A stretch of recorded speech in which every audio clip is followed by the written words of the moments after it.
In the quiet corner of the hospital's long-term care unit, a patient lies motionless, surrounded by the steady beep of monitors.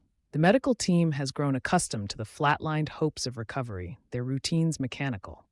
Yet, amidst the clinical sterility, a single bed draws faint attention, its occupant unresponsive for months, a case labeled hopeless by most. Dr. Evans and Nurse Clara defy the prevailing pessimism. Every morning, they arrive with books and handmade crafts, paper cranes, knitted blankets, and handwritten notes. Their ritual is met with skepticism, but they persist, believing in the power of emotional connection. The body heals faster when the mind is at peace, Dr. Evans murmurs, placing a origami bird on the nightstand. Days turn into weeks, and then a miracle. During a reading of the patient's favorite childhood story, Nurse Clara notices the slightest twitch in his finger. The heart monitor, previously steady, shows a subtle but undeniable change in rhythm.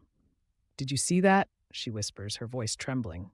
The first flicker of life, unnoticed by others, ignites their resolve. The medical team reviews the data, their expressions skeptical. "It's just a reflex," argues a senior doctor, dismissing the observation.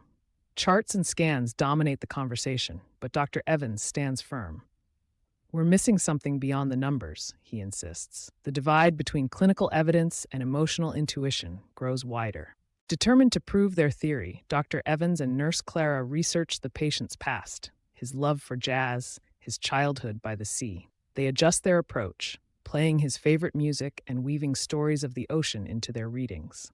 The room, once sterile, now feels alive with personal touches.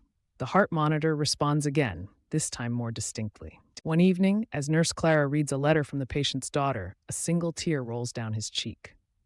The moment is fleeting but profound. Even the most skeptical nurse in the room gasps. "He's in there," Clara whispers. The line between coma and consciousness blurs, revealing a mind fighting to return. Word spreads. Other staff members start leaving their own notes and small gifts, a drawing from a child volunteer, a get-well card signed by the night shift. The patient's room, once a place of resignation, becomes a hub of quiet optimism. The heart rate stabilizes further, as if nourished by the collective goodwill. On a morning like any other, as Dr. Evans finishes a passage from a well-worn book, the patient's eyelids flutter, then open. His gaze, though weak, locks onto the doctor's. A raspy whisper, "Thank you." The room erupts in quiet celebration. Against all odds, the unthinkable has become real. In the weeks that follow, the medical team reflects. The monitors and medications were vital, but they weren't enough. "We treated the body," says the once skeptical senior doctor, "but it was the heart and mind that needed healing first." The hospital adopts new protocols, blending science with soul, proving that care is more than a prescription. Months later, the patient, now recovered, sits by another coma patient's bedside. In his hands, a folded paper crane.